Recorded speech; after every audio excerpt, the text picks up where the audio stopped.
A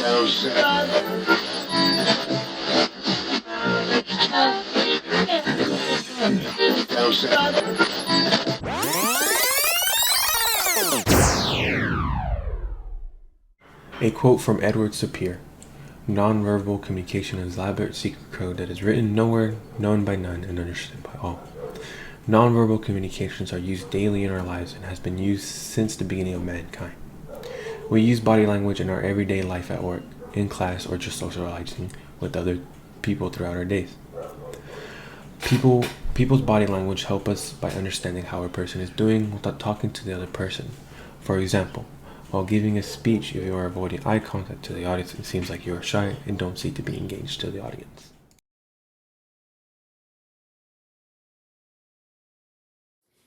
Hello everybody, so my name is Angela Hernandez, and today I'm briefly going to explain to you about the history of nonverbal communication. So throughout my speech, I'm also going to include a couple of theorists who were involved in the theory, including Charles Darwin and Albert Meridian. Also, I'm going to briefly explain to you about the history of the theory itself. So first off, I'd like to begin my speech with a couple of questions. So, have you ever wondered how our certain body language or certain gestures typically accommodate to a certain emotion that we feel, that we're trying to express? For example, whenever we see somebody typically put their hand on their stomach, we usually tend to think that they don't feel good, that they're sick. Or how about whenever we're smiling, we tend to be happy, or vice versa, whenever we frown, it usually indicates that somebody is sad. Now, when doing my research, I came upon this essay that was published back in 2015. Now, according to that essay that was entitled "The History of Nonverbal Communication," these are the same questions that Charles Darwin was asking himself back in the late 1800s.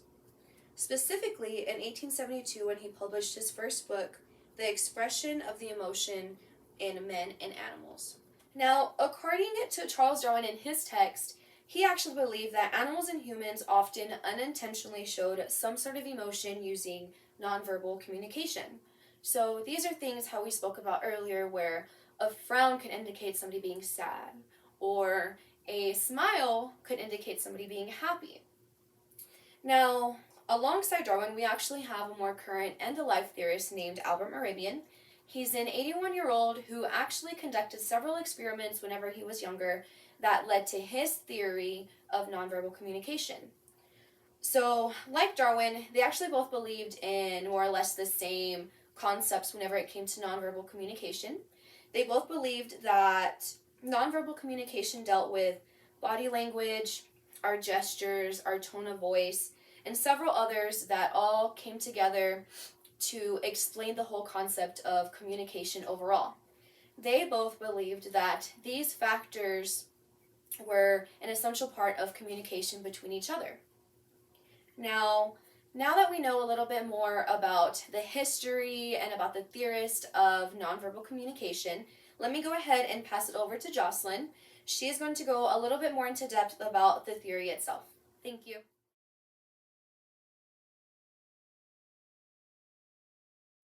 As John Maxwell states, people may hear your words, but they feel your attitude.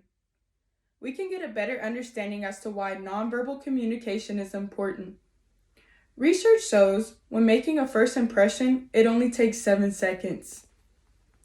I do listen, I just wait for the words to stop and your eyes to speak, Rachel Gorridge states.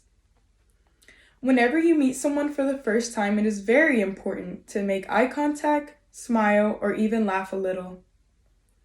These simple gestures can inform the other person that you're aware of their presence and help give off confidence.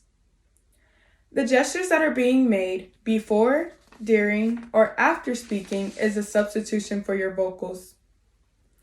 These gestures help us every day by helping others get a better understanding of how we feel. Have you ever heard the term "actions speak louder than words"? From the way we shrug our shoulders, roll our eyes, or even smile brings a lot to the table. We are so used to just communicating every day that we don't understand that communication is not just verbal. The way we move, imitate one another, or touch are examples of nonverbal. After doing some researching online, Rakesh Singh states that we only use 7% vocally and 93% nonverbal when we communicate. In 1969, Porter states that nonverbal communication is used to carry a person's feelings, messages, or attitude. Happiness, anger, sadness, envy, and fear are emotions that we feel on a daily basis. The human body can repeat the message that has already been delivered verbally and contradict the message as well. In 2015, Puletta states, nonverbal communication has a tendency to either support or replace verbal communication.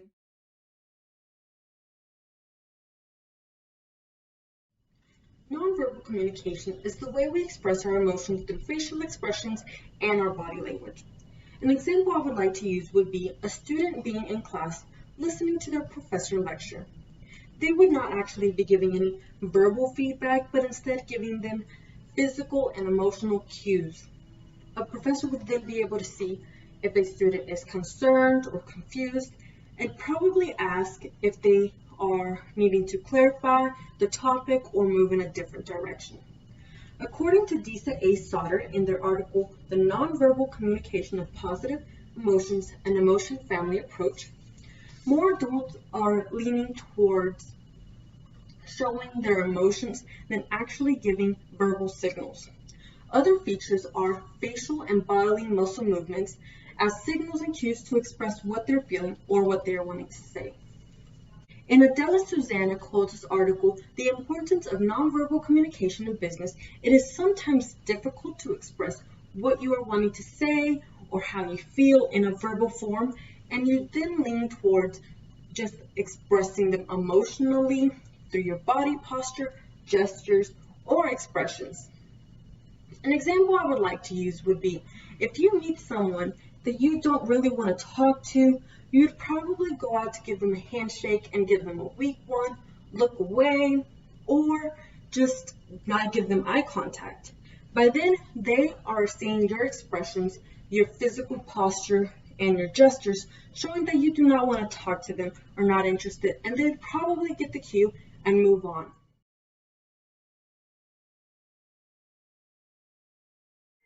The point of nonverbal communication is to communicate based on a human body language. Without it, people would have a difficult time understanding one another. Body language makes it easy to understand from a person smiling and nodding, showing that they're happy or in a good mood. From a person rolling their eyes and shrugging their shoulders, showing that they're not in a good mood. If we didn't understand body language, it would be difficult to communicate and understand other humans. How do you think the world would be without body language?